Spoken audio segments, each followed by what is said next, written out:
Subscribe करें और bell दबाएं ताकि कोई खबर रह न जाए। राना साहब, आज का जो दिन है वो सेक्रेटरी रेलवे के लिए कुछ अच्छा नहीं था। जस्टिस गुलजार साहब ने बड़े अहम सवाल पूछे लेकिन एक भी जवाब नहीं था उनके पास, और उन्होंने कहा कि जो प्रोजेक्ट डिले हो रहा है सर्कुलर रोड वाला, रेलवे वाला, उसकी सबसे बड़ी जो रीज़न है वो गवर्नमेंट है। This is what he said. देखें अलीना, बात यह है कि चीफ जस्टिस पाकिस्तान जस्टिस गुलजार अहमद साहब की सरबराही में आज कराची में बड़े अहम मुकदमात की समाअत हुई, जिनमें ये रेलवे सर्कुलर रेलवे वाला मामला भी शामिल था। और चीफ जस्टिस साहब ने सेक्रेटरी रेलवे से मुखातिब होकर कहा कि भाई आप मुंशी नहीं है, सेक्रेटरी हैं रेलवे के। और उनका कि इसमें कोई बहाना नहीं चलेगा, मुझे सर्कुलर रेलवे असल हालत में चाहिए। और रेलवे की अराजी पर जो कब्जा हुआ है उसमें हाउसिंग सोसाइटी है, उसमें पेट्रोल पंप है, उसमें कोई बिल्डिंग आती, जो कुछ भी आता है सबको गिरा के साफ कर दो और 7 दिन के अंदर ये कब्जा खत्म कराओ, वरना मैं सबके खिलाफ कार्रवाई करूंगा। और इसमें उन्होंने सिंध हुकूमत को भी है कि वो इनके साथ ताउन करे, जो भी है ये सारा अमल। और देखें इसके साथ साथ बात यह है कि चीफ जस्टिस साहब ने इन्हें पहले भी टाइम दिया था 2 हफ्ते का, तो उसमें ताखिर उन्होंने कहा इसको CPAC में नथी कर रहे हैं जिसका कोई जवाज़ नहीं, तो ये उन्होंने कहा इसमें मज़ीद ताखीर बर्दाश्त नहीं होगी। तो आज चीफ जस्टिस साहब ने वाजे कर दिया कि वो हर सूरत सर्कुलर रेलवे वाला मामला जो है उसको 7 दिन बाद इतनी ज़्यादा मालियत होती है इस ज़मीन की और ये करोड़ों में दे देते हैं जबकि अरबों खरबों की ये ज़मीन होती है। इसकी यही तो बात है, वो कहते हैं हमें सारी अराजी खाली करानी है, जो रेलवे की अराजी है वो सारी खाली करानी है अलीना। ये चीफ जस्टिस पाकिस्तान ने कहा, और उन्होंने कहा कि आप अगर नहीं काम कर सकते तो छोड़ दें, आप दफ्तरों में बाबू बनकर बैठ जाते हैं, सूट पहनकर बैठ जाते हैं। तो ये चीज़ें जो है ना, इसका अब इन्हें समझना चाहिए कि अब चीफ जस्टिस गुलजार साहब पाकिस्तान के चीफ जस्टिस हैं, तो ये जो महकमों में हेरा फेरियाँ, बदनवानियाँ, लूटमार, करप्शन, बेईमानी, ये अब जहां भी पकड़ी गई चीफ जस्टिस साहब उन्हें छोड़ेंगे नहीं। इसके साथ साथ आप आज और गैर कानूनी इमारत कि सिंध बिल्डिंग कंट्रोल अथॉरिटी की पूरी क्लास ली है, चीफ सेक्रेटरी सिंध की भी क्लास हुई है, कमिश्नर कराची की भी क्लास हुई है। चीफ जस्टिस पाकिस्तान ने कहा आप लोग करते क्या हो, ये सिंध बिल्डिंग कंट्रोल अथॉरिटी माल लेकर किस तरीके से सारे काम कर रही है, सरकारी गाड़ियां खड़ी करके गैर कानूनी इमारतें बनवाई जाती हैं। तो उन्होंने कहा ये सिंध बिल्डिंग कंट्रोल अथॉरिटी का जो DG है इसको तो फौरी तौर पर हटाया जाए और वहां से करप्ट लोगों को निकालें। चीफ मिनिस्टर सिंध को चीफ जस्टिस ने हुक्म दिया है कि आप करप्ट अफसरों को उनके ओहदे से फौरी तौर पर हटा दें। तो अलीना, ये जो देखें मूड सुप्रीम कोर्ट का लग रहा है करप्शन के हवाले से ज़ीरो टॉलरेंस, और उन्होंने बिल्कुल 2 टोक अंदाज में इनको आज मैसेज दिया है। और चीफ सेक्रेटरी को कहा है कि भाई आप खुद ये सिंध बिल्डिंग कंट्रोल अथॉरिटी को देखें, वहाँ पे एक अलादीन पार्क है, उसके साथ ज़मीन पर कब्जा करके एक बड़ी बिल्डिंग खड़ी की गई। चीफ जस्टिस साहब ने कहा उसको फौरी तौर पर गिरा दें। और ये जो कमिश्नर कराची को कहा कि आप ये काम करें, जहाँ जहाँ सरकार की ज़मीन पर कब्जे हुए हैं उन जगहों को बागुजार करें। उन्होंने बात की बाबर पेट्रोल पंप पता साफ करो। उन्होंने कहा कि जब एक आम आदमी के घर की बात आती है तो एक सेकंड नहीं लगता आप लोगों को, आप उसे गिरा देते हैं। जहां पर बड़े बड़े अमीर लोगों के इंटरेस्ट की बात आती है आप डर जाते हैं, आप लोगों के हाथ कांपना शुरू हो जाते हैं। बिल्कुल आप सही कह रही हैं चीफ जस्टिस साहब ने। देखिए अलीना, ये जो कराची रेलवे सर्कुलर है ये जानबूझकर इनके जानबूझकर पहले इसको लॉसेस में लेके गए।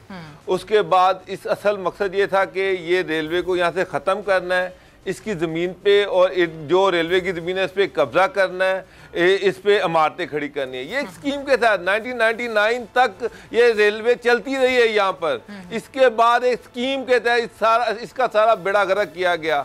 अभी जो बात कर रहे हैं राना साहब, मुझे एक बात बताएं, लाहौर में यहाँ पर ये ट्रेन चलाई गई, उसके बाद लाहौर में यहाँ पर मेट्रो बनाई गई, ये जो कितनी बिल्डिंग्स इसमें गिराई गई, कितनी इमारतें गिराई गई, जो सामने है उसको गिरा दिया गया। जब सरकार कोई चीज चलाना चाह रही होती है, बनाना चाह रही होती है, तो वो फिर कर गुजरती है, फिर उसको किसी चीज का डर नहीं होता। और अगर आप नहीं करना चाह रहे, अगर जो कब्जे हैं वो बाअसर लोगों के हैं, वो तगड़े लोगों के हैं, तो फिर उसमें हिले बहाने किए जाते हैं। अब यही जो हाल है ये कराची सर्कुलर रोड का है कि वहाँ पर चौका वहाँ बिल्डिंग प्लाजे खड़े करवा दिए गए हैं। अब मुझे बताएं, अलादीन पार्क के साथ जो प्लाजा था, जब चीफ जस्टिस गुलजार ने पूछा ये किसकी ज़मीन है, बताया गया जी ये तो ज़मीन रेवेन्यू डिपार्टमेंट की। उन्होंने किसको दी गई है? वो नासिर लोथा को दी गई थी, जो फ्रंट मैन था आसिफ अली जरदारी का, जो फ्रंट मैन है नवाज शरीफ का।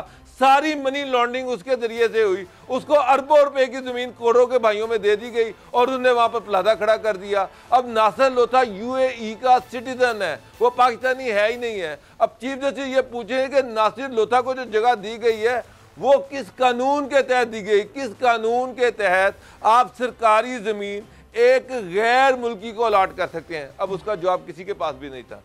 हालात तो ये हैं कि वो लोग जिन्होंने आपकी मनी लॉन्ड्रिंग की, जिन्होंने आपका पैसा यहाँ से बाहर भिजवाया, उनको खुश करने के लिए भी अरबों रुपए की जमीन कोड़ियों के भाव दे दी गई। ये आपके सामने है। तो अब मेरा मतलब है कि यहाँ पर लाहौर में अगर आपने ट्रेन चलानी है, वहाँ पे बसें चलानी है, यहाँ पे बेतहाशा इमारतों को गिराया गया, बेतहाशा कमर्शियल एरिया को उड़ा दिया गया, लोग प्रोटेस्ट करते रहे, उनको पैसे तक नहीं दिए गए। और जहाँ पर आपके अपने ज़ाती स्टेक्स हैं, वहाँ पर MQM के स्टेक्स हैं, वहाँ पर PTP पार्टी के स्टेक हैं, वहाँ पर नासिर लोथा साहब का प्लाजा खड़ा करवाया हुआ है, वहाँ पर आपने कुछ नहीं करना। वहाँ पर सारे जो है वो बेबसी की तस्वीर बने हुए हैं। नहीं, आपने बात जो की है वहाँ पे आपने MQM के स्टेक की बात की है, यहाँ पे तो वैसे ही MQM बड़ी नाराज है PTI से। तो क्या देखते हैं आप इस हवाले से स्पेसिफिक इशू पे, क्योंकि MQM इत्तेहादी ये सारा मसला तो बड़ा मुश्किल हो जाएगा, स्टे पे स्टे ही होगा फिर। देखें जो भी है, आप चीफ जस्टिस जो है वो उनके वहाँ PTI क्या करे? चीफ जस्टिस की ऑर्डर है कि 7 दिन के अंदर इसको गिराया जाए। मैं मतलब कि आज एक बंदा तो उड़ गया है, बिल्कुल आज तो एक बंदा तो उड़ गया है। अगर कमिश्नर को उन्होंने ऑर्डर दिए हैं, कमिश्नर साहब नहीं गिराते तो फिर वो भी फारिग हो जाएंगे।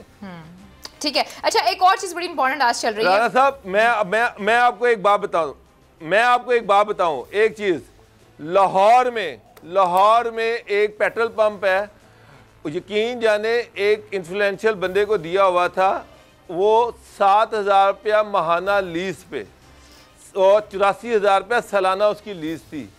वही पेट्रोल पंप जब चीफ जस्टिस साकिब निसार ने उसका नोटिस लिया तो वो 4 करोड़ रुपया सालाना पे गया है। 4 करोड़ रुपया सालाना लीज। आप उन्हीं की बात तो नहीं करते जो प्रोग्राम भी करते हैं। कहाँ पे 4 करोड़ रुपया? बिल्कुल सही कह रहे हैं बाबर डोगर साहब। लेना आज चीफ जस्टिस साहब ने जो बात आप कर रही ना, उन्होंने मेयर साहब को भी मुखातब किया। उन्होंने मेयर को कहा कि अगर आप बेख्तियार हैं तो आपने इलेक्शन क्यों लड़ा? अगर आपको पता मेयर के पास इख्तियार नहीं तो आपने इलेक्शन क्यों लड़ा? और फिर उन्होंने वजीर आला सिंध से रिपोर्ट मांगी है कि बताओ कि आप ये बल्दियात के साथ क्या करना चाहते हैं, आप क्यों इनको काम नहीं करने दे रहे? तो ये सूरत हाल जो है ना, चीफ जस्टिस साहब जो है ना, उन्होंने कहा कि अगर ये सारा काम ना हुआ, उन्होंने वार्निंग दी है वहाँ सामने खड़े करके इनको कि भाई अगर ये काम ना हुआ तो फिर मेयर, सेक्रेटरी रेलवे और चीफ सेक्रेटरी और ये सारे इनके खिलाफ कार्रवाई होगी, तौहीन अदालत की। उन्होंने कहा क्यों ना फिर मैं अगर आपके खिलाफ तौहीन अदालत की कार्रवाई करें। अच्छा। तो ये सूरत हाल जो है ना, इससे इस बात का अंदाज़ा होता है पाकिस्तान के अवाम के लिए ये बड़ी एक इत्मीनान बख्श बात है अलीना कि चीफ जस्टिस पाकिस्तान की सरबराही में सुप्रीम कोर्ट ने इन कब्जा ग्रुपों के खिलाफ कार्रवाई शुरू कर दी। सर बिल्कुल ऐसे, क्योंकि नज़रें बहुत से लोगों की सिर्फ अब सुप्रीम कोर्ट की तरफ ही हैं, क्योंकि वज़ीर आज़म हाउस से तो कुछ अच्छी खबरें आती नहीं है। खैर, आज की दूसरी एक बड़ी अहम खबरें चल रही थी, वो ये थी कि वो जो कमेटियाँ बनाई गई हैं, बाबर डोगर साहब, फिर लोगों की मीटिंग्स हो रही हैं, क्या हालात है? सिर्फ ये कहा जा रहा है कि जो चौधरी बरादरान है सिर्फ उन्हीं को तहफ़्फ़ुज़ात हैं, और यहाँ तक भी बात हो गई है कि जहांगीर तरीन साहब से जो बात हुई थी उससे हम आगे चलेंगे और 10 दिन के अंदर अंदर जो है वो हम फैसले लेंगे। आपको लगता है चौधरी बरादरान जो है वो इस पर मान जाएंगे? देखिए अलीना, नंबर 1 जो नई कमेटी बनाई गई है उसमें शफकत महमूद हैं और गवर्नर पंजाब हैं। अब चौधरी बरादरान जो है ना उनके गवर्नर पंजाब से कोई इतने अच्छे ख़ास ताल्लुकात हैं, ना ही शफ़क़त महमूद से अच्छे ताल्लुकात हैं। जहांगीर तीन जो थे जहनी वो खासे उनके करीब थे और जहांगीर तीन उनकी खासी जो डिमांड्स थी उनको अकोमोडेट भी कर रहे थे। अब जो इनकी डिमांड्स हैं वो पूरी करना पीटीआई के लिए बड़ा मुश्किल है। 3 ऐसे डिस्ट्रिक्ट्स हैं जहां पर वो ये चाह रहे हैं कि वहाँ के स्याह सफ़ेद के वो मालिक बन जाएँ।